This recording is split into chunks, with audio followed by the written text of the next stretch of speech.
ఆయన పవన్ కళ్యాణ్ గారిని ఒక మాట అన్నారు. మీరు డైరెక్ట్గా మాట్లాడడం తప్పు, మీరు కందుల దుర్గేష్ గారిని తప్పు పెట్టారు, పవన్ కళ్యాణ్ గారిని తప్పు పెట్టారు. ఆ రెండింటిలో నేను అడుగుతున్నా ఆర్ నారాయణమూర్తి గారిని. ఆయన మాట్లాడే మాటకి అలియార వీరమల్లు సినిమాకి బంద్కి ఎవరు కూడా బంద్ అనేది సహకరించి పెట్టలేదు కనుక దానికి ఆయన మా గవర్నమెంట్ నుంచి డైరెక్ట్గా ఇవ్వడం తప్పు అన్నాడు. మీరు రావాలి అని కోరుకోకూడదు అన్నాడు. మీరు దుర్గేష్ గారు ఈ విధంగా స్టేట్మెంట్ ఇవ్వకూడదు అన్నాడు. ఎగ్జిక్యూటివ్లకి బ్రహ్మాస్త్రం బంద్ అని అన్నాడు. తప్పులేదు, బ్రహ్మాస్త్రం 100% బ్రహ్మాస్త్రమే. కానీ బ్రహ్మాస్త్రం ఉంటప్పుడు 3 వారాలు నామ్స్ అని చెప్పారు. 45 days norms and executives, not only 3 weeks. is the producers and 3 weeks and exhibitors and 45 days. ఎందుకంటే థియేటర్ మూసివేత వేరు, ధర్నా వేరు.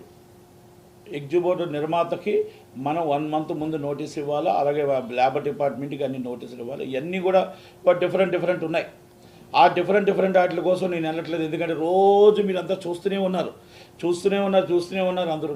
ఇక్కడ ఆర్ నారాయణమూర్తి గారు 2019 నుంచి 24 దాకా వైసీపీకి అతి దగ్గరగా పోసాని కృష్ణమురళి గారు, ఆయన చిన్న సినిమా నిర్మాతల కోసం ఆ మీటింగ్లో చిరంజీవి గారు, ప్రభాస్ గారు, పెద్దవాళ్ళందరూ వెళ్తే చిన్నవాళ్ళ తరపున వాళ్ళనే పిలిచారు, మమ్మల్ని ఎవరిని పిలలేదు. ఎందుకంటే చిన్నవాళ్ళకి ఆశా దీపంగా చిన్నవాళ్ళ కోసం ఫైట్ చేసే విధంగా మీరిద్దరూ ఉన్నారని పోసాని కృష్ణమురళి గారిని ఆయన్ని పిలిచారు. ఓకే, ఆ రోజు మొత్తం 1/2 kilometer అందరినీ నిలబడి మాట్లాడిచ్చారు.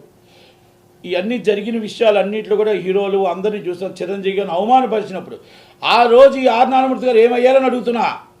చిరంజీవి గారిని ఆ మీటింగ్లో అవమానపరిచినప్పుడు మళ్ళీ ఈ పెద్ద మనుషులంతా మీ సమక్షంలో ఈ హీరోలందరినీ, అగ్ర హీరోలందరినీ, రాజమౌళి గారిని అందరినీ అవమానపరిచినప్పుడు, 1/2 kilometer నడిపించి భోజనం పెట్టకుండా బయటకు పంపించినప్పుడు, చిన్న సినిమా నిర్మాతలకు 5వ షో ఇప్పించలేనప్పుడు, చిన్న సినిమా నిర్మాతకి అసలు కిందన 20% ఆక్యుపేషన్ ఇప్పించలేనప్పుడు, గాంధీ గారి టికెట్ అని మీరు చెప్పిన మాట, ఆ గాంధీ గారి టికెట్ జగన్మోహన్ రెడ్డి గారి టైంలో ఇప్పించినప్పుడు, మీరు కేసీఆర్ గారి టైంలో ఇప్పించినప్పుడు, ఆ రోజు ఆర్ నారాయణమూర్తి గారు మీరు అందరికీ దగ్గరగా ఉన్నారు. అతి దగ్గర వ్యక్తిగా కేసీఆర్ గారికి, అతి దగ్గర వ్యక్తిగా జగన్మోహన్ రెడ్డి గారికి, అతి దగ్గర వ్యక్తిగా ఇప్పుడు ఎవరైతే మీతో ప్రెస్ మీట్ పెట్టి ఇచ్చారో, ఒక టీవీలో